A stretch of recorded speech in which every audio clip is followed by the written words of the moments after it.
Hi, I'm Zibby Owens, the creator and host of the award-winning podcast that you're listening to right now. Thank you so much, called Moms Don't Have Time to Read Books.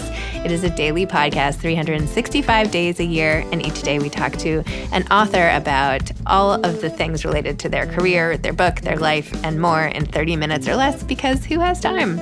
I am now an author myself, although I wasn't when I started this podcast, and you can get my new memoir, Bookends, a memoir of love, loss, and literature, wherever books are sold starting July 1st, and my children's book, Princess Charming. You can learn more about me at zibbyowens.com, but really you're here to learn more about the authors, and that is what we're going to do.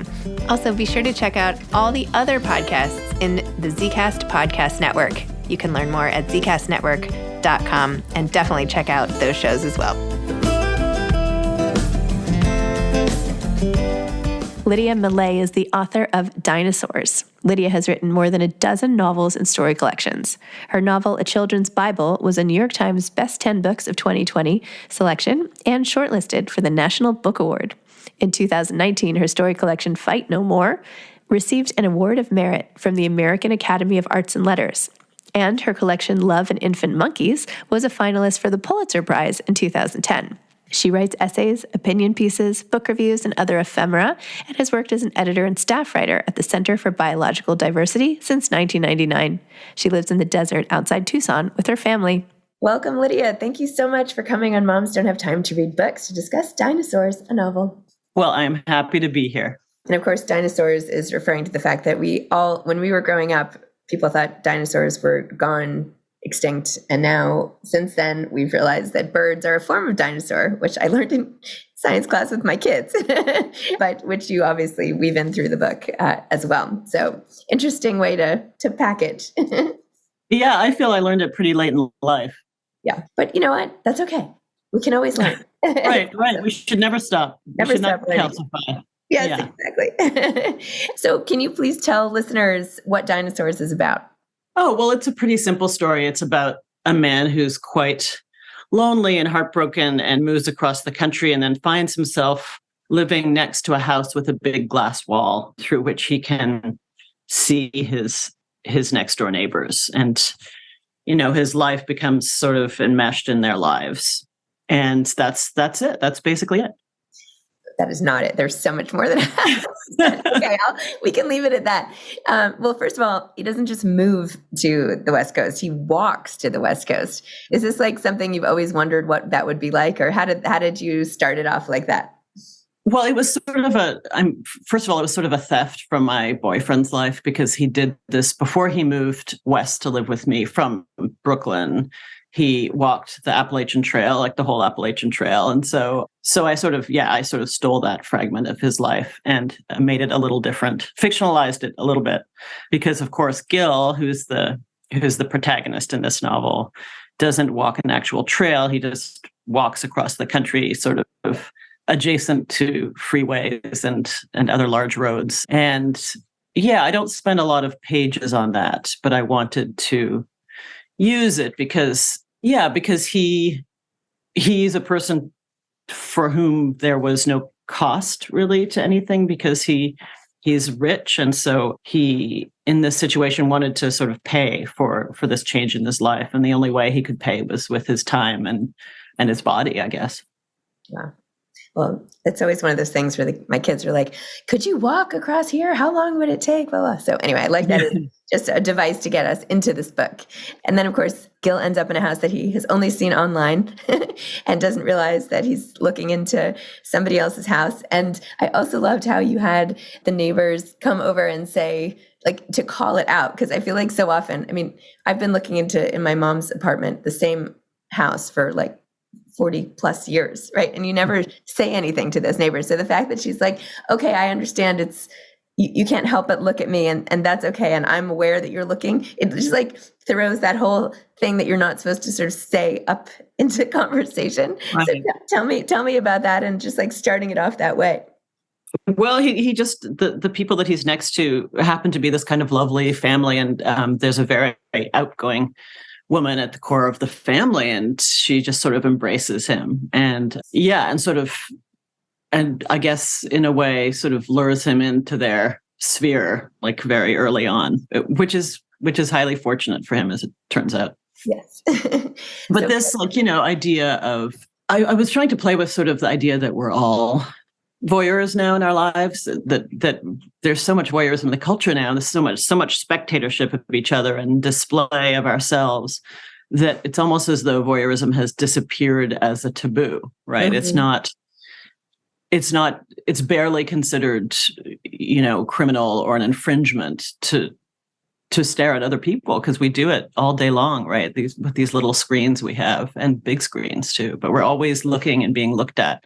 And so, yeah. So there's this very literal sort of translation of that sort of universal act of cultural voyeurism that we're engaged in now in this story. Very true. I feel like maybe this is a reach, but I feel like you were also trying to say something with Gil attempting to give back and not knowing, and being sort of stopped at every turn when he's looking for a meaningful way to get to engage with people who he can help in some way, and even from potentially being too good looking to help in a women's shelter. And just, he keeps getting rebuffed when he tries so hard. It's like, you'd think it would be so easy, just like, let me help. So tell me about even that, how sometimes wanting to help and actually helping, there are a lot of obstacles you have to overcome. Yeah, I think it's really hard to sort of insert yourself into a community and know how to contribute for all of us, really, not just for people in Gil's sort of privileged position. But it can be strangely hard to, quote, do something, right? And there's this kind of membrane that exists between us and our personal lives and the vast world outside them. And it's really hard. You can sort of like push against it and not be able to cross over, into that community. It's such a lonely place sometimes, the postmodern world. It's just a hard place to penetrate at times. And Gil isn't satisfied by, giving to charities. He needs to feel that he's doing something more real and more tactile, almost, I guess, more tangible. You do it all with this like great witty sense of humor, where they're like, okay, now you're going to be a male escort. And Gil like quietly looks around. Does nobody find this funny? I mean, you wrote it much better than that, but it just, I love it. It's like all these winks to the reader, and we're just like chuckling along with you. It's great. Oh, good. Yeah. That sort of wryness of him was part of why I wrote the book. It's kind of a, character study of this person that just sort of, I wanted to live with for a while. This kind of kind and sometimes ineffectual man. Interesting. You also do such a nice job of developing a male friendship, which I feel like it does not get written about at hardly ever. Certainly not enough, right? Because men have their own really beloved bonds, and they can be formed in funnier ways, and just by Gil and his good friend Lefebvre. Is that how you pronounce it, you think? Oh, what is his? God, now I'm forgetting his name.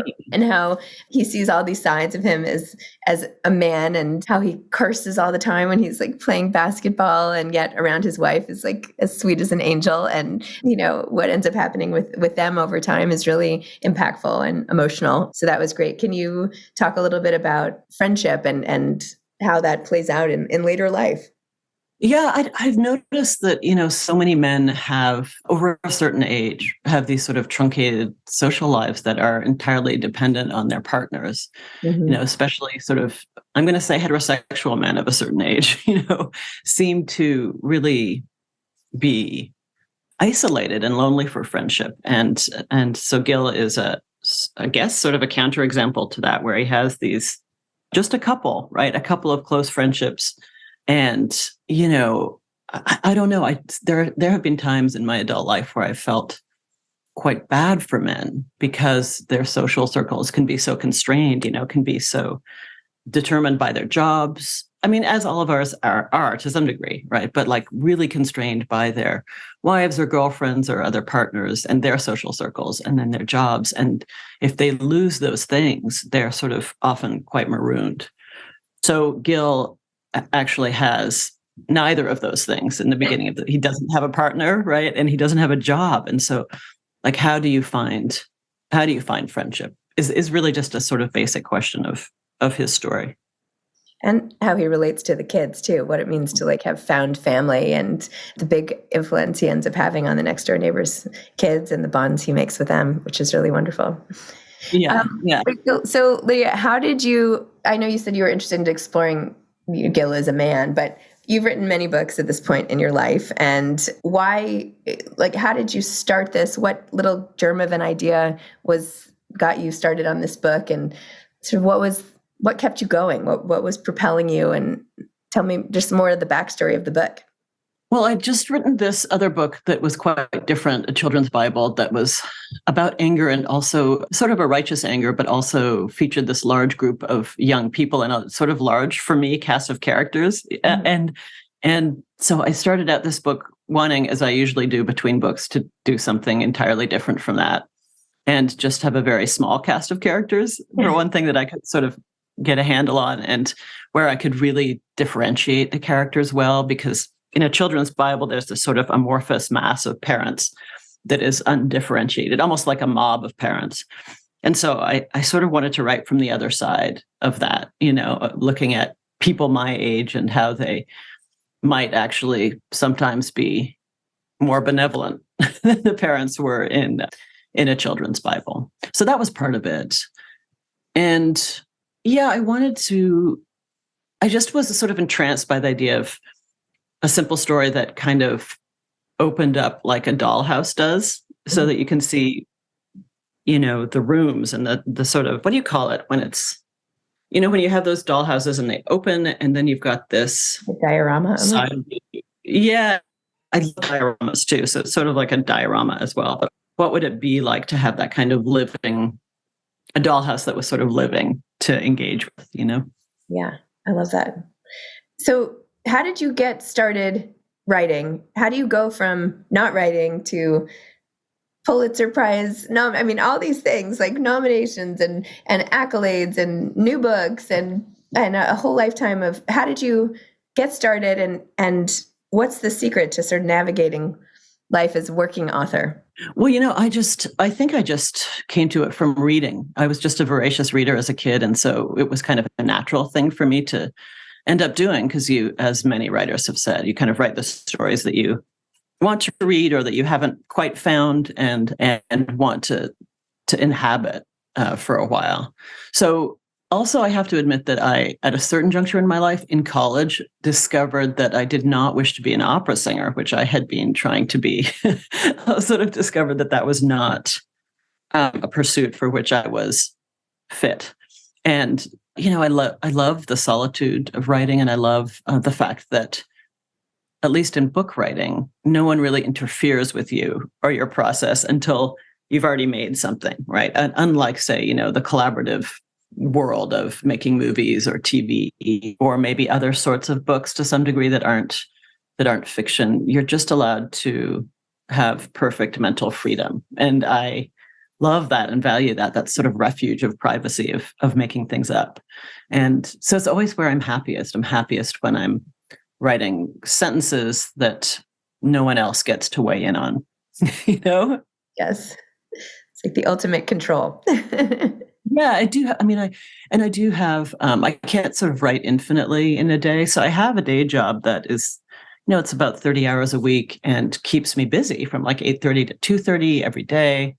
And then I write like for an hour before that in the morning, and I write for an hour and a half at night after it's done. And that's all I want. I don't think I could write for longer than that in a day. That is pretty much my quota. So I'm lucky now that I've sort of been able to fix up a schedule where I have these discrete pieces of time to write in. What is your day job? Can I ask? My day job is, as an editor and writer at a nonprofit called the Center for Biological Diversity. And we do lots of work on climate change and lots of work on endangered species, trying to stop critters and plants and trees from going extinct. You subtly mentioned climate change a few times in Dinosaurs. I feel like now I understand. I'm not that it's unique to you. Obviously, we're all concerned with climate change, but how it sneaks in, and I'm sure your work sort of bleeds over. It's sort of in the background. It was more foregrounded in the book before this, but you can't always obsess over over these looming threats, sometimes you have to sort of just step back into a more meditative, space around them. And so what do you like to do when you're not working and writing? Oh, that's a good question. I mean, I mostly am working or writing. I like to walk. I live in the desert and I like to hike. I don't always get enough time for it. But from my house is kind of in this little enclave in a national park with lots of cacti and, those tall saguaros that you see on Looney Tunes. So I can actually walk right out of my house and just walk into the national park. And I love that. And I love, as Gil does in the book, watching the birds in my yard and the critters. I used to be quite bored of birds when I was young, and now I'm not bored of them at all. Maybe it's partly the pandemic also really made me appreciate the position of just watching wildlife outside in this kind of stillness. And I still like to do that. Just look at the critters through my window. And yeah, so that's something. I don't know. I like to drink wine with friends, I guess. I like read all the time. Recently, I read a lot of nonfiction because I've all of a sudden started to feel a few years, 2 or 3 years ago, or 4 maybe, that I just would never know enough. Like I would never know even a small fraction of what there is to know. And so I've started reading much more nonfiction than I used to, just in an attempt to, I guess, improve myself. So I do that. Awesome. When I interviewed Neil deGrasse Tyson, the acclaimed scientist and everything, he was like, I figured out how much time it would take for me to read all these books, to learn all these things. And I realized I could never do that. So I had to focus on this. And like, he took it apart as like, how much learning, how much nonfiction, how much could he take in given the time he had? And he made it into a whole equation, which I just thought was awesome. Yeah, no, I couldn't make it with like input versus output, right? How much more can we learn and versus putting out into the world ourselves? Yeah, no, it is, because you do have to stop and actually make your own thing. If you're a writer, you can't just sort of endlessly read. And also there's an exhaustion, I think, sometimes with reading nonfiction, at least for me. Even if it's really brilliant and good, it's like when you walk through a museum, like an art museum or something, and you just have this sort of overload and you just can't see anymore after a while, and you just have to kind of wander back outside. So I have that a bit with nonfiction. Have you ever gotten to a point in a novel, like halfway, a third of the way, or any, and just been like, this is just not working. I have to abandon this project, or starting over from scratch? How far have you gotten before you've abandoned? Yeah, I think I've done whole books that I've virtually abandoned. Yeah, I mean, certainly like when I was young, I did that. There were many books that I wrote before my first one was published that are thankfully no longer in existence in any form. So now it's more like I just sort of start again if something is failing. Recently, I had a manuscript, I guess I should say, because it's not published, that I had written a few years ago and no one really liked, and I didn't understand why. So I put it aside for a few years, and then I went back to it and I didn't like it either. And I was like, oh, yeah. But I decided to do this kind of crazy thing where I would just write it again from scratch without looking at the original draft, and see if I could write something sort of inspired similarly and with some similar benchmarks, but really without even looking at the previous draft. And I was able to come up with something that I liked a lot better. It still hasn't seen the light of day, by the way. But so sometimes it's just a question of like, I don't know, reconceiving. Interesting. Are there topics that you're excited still to address that you haven't somehow managed to in your work so far, or something that's sort of glimmering to you from afar? That's a really good question. I don't know if there are topics as such. It's more that there are new ways to approach old things, that I think are sort of lurking out there that I hope to touch upon one day. It's like new ways. It's more new ways and new tones and new forms than new content, if you know what I mean. I think it would be interesting to turn Dinosaurs into a play. You thought about that? Oh, wow. Better you than me. No, I can't do that. But I think it would be interesting to watch. I mean, well, it is sort of like you could see it sort of on a stage because it's such a there is a stage in the book, right? So and because there's not a lot of, it's pretty pared down in terms of, there wouldn't have to be CGI, right? Yes. No special effects required. So that's right. Exactly. Yeah. So when people hear your name, what do you want them to think? Like, what type of writer, what do you want them to say about you? Oh my God, this is like a job interview where you have to describe yourself in one word. I'm really sorry. Maybe it's my lack of sleep where I'm like asking all these random questions. I'm sorry. I apologize. No, it's not random. It's a good question. I just don't know the answer. I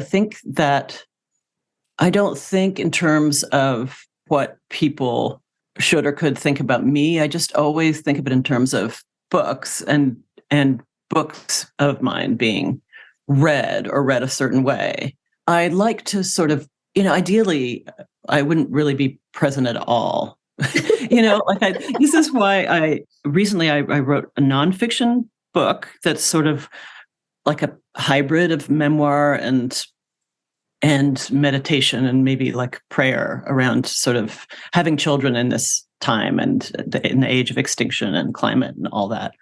And I found it incredibly hard because I had to be a character in it, and I'm not used to writing that way. Much harder than fiction, where I get to disappear. I mean, I think the great thing about writing fiction is that you get to disappear without disappearing, so like it is you, it is of you, but you don't have to parade yourself through it, right? Because it's just intrinsically other. And I love that about fiction.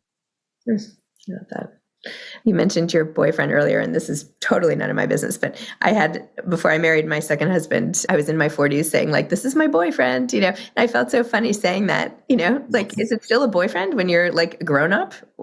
I know. I struggle with that all the time. Sometimes I say partner. I don't know, but that always sounds kind of corporate to me also. So there's no good word. I feel it's a problem. It's kind of a problem of language, right? Yeah. So so now you can say husband, which is easier. Right? It is. Yeah. That's why I did it. Right. I just didn't want to keep calling him a boyfriend. So I said, we just should get married. Exactly. Sometimes if I'm talking to like, someone in a service transaction or something like that, I'll just say husband because I feel then they will give me more credit or him, or I won't have to like qualify the boyfriend thing or the partner thing or whatever word I choose to use. Sometimes it's just easier to say husband for sure. Even if it's a lie, right? Who cares? They don't care. They'll never see me again, I agree. Yeah. Well, when you come up with the right word, let me know. Oh, likewise, please. I'm the one who needs it. You don't need it anymore. But still, it'll be nice to throw it out to the universe. Yeah. Yes. Okay, so what's the next book that's going to come out from you? Are you going to publish the one about the memoir? Yeah, I hope so. I think I'm not quite sure because I have a book of short stories that's almost done as well, and so I'm not sure which will come out first. That's to some degree up to my publisher, Norton. But I love writing short stories, and I always do it to sort of entertain myself kind of between longer projects. And so I have that, and then I have this nonfiction thing, and then I have a novel too that I'm working on because I always have that because I love novels so much, So we'll see. That is not yet known to me. Still a lot of exciting things. So what is your advice for aspiring authors? Well, first, it's always, this is boring, but it's always just to read. It's to read a lot, and read like beyond your comfort zone. Read things that you haven't read before. I think that really helped me. Like in my early 20s, after I got out of, I finished college and stuff, I started reading books that weren't canonical or that were, but they were outside my like range of experience or whatever. And they could be tough to start with, but when I just soldiered on, they gave me a lot. And, they expanded my conception of what good writing was and what I wanted to do with writing and all that. So I would always just say read, and I guess I would just say make sure you love what you're doing when you write. Never do something because you think you should. Always do what you love. Excellent advice. That's for life in general. Yes, if possible. Yeah, If possible. exactly. Well, Lydia, thank you so much. It was so nice to chat with you today. Thanks for chatting early in the morning about dinosaurs. And it was just really nice to get to know you. Yeah, you too. It was truly a pleasure. I hope we get to raise a glass one day. That would be nice. My mom actually lives in Arizona, so I'm there quite a bit. Really? Where? She lives outside Scottsdale. Okay. Yeah, so it's probably like an hour and a half from where I am, something like that. I will be there in May. I'm speaking at the Mom 2.0 conference. Do you know about that? Oh, cool. No. You should No, speak tell at me it. about it a bit. You should speak. It's Really? so close. Yes. I'm going to put you in touch. Before I offer you up, I was going to say I'll put you in touch with organizers. But yeah, that sounds really fun, actually. Yeah, it's I think May 8th through 10th. May 8th through 10th. Yeah, I'll be around then. That's before we go to Maine for the summer. So yeah, I'll totally be around. Oh. So do. Okay, I'm going to put you in touch. Okay, so maybe I'll see you there. Okay, yeah, that'd be cool. All right, have a great day. Bye, you too. Bye. Thanks for listening to this episode of Moms Don't Have Time to Read Books. Don't forget to follow me on Instagram at Zibby Owens and at Moms Don't Have Time to Read Books. Also sign up for my newsletter at zibbyowens.com and sign up for my virtual book club and meet lots of authors on Zoom every other week. Thanks so much to Steve and Ryan at Texture Sound for the sound editing. And thank you to Morning Moon Productions for providing this fantastic intro and outro music.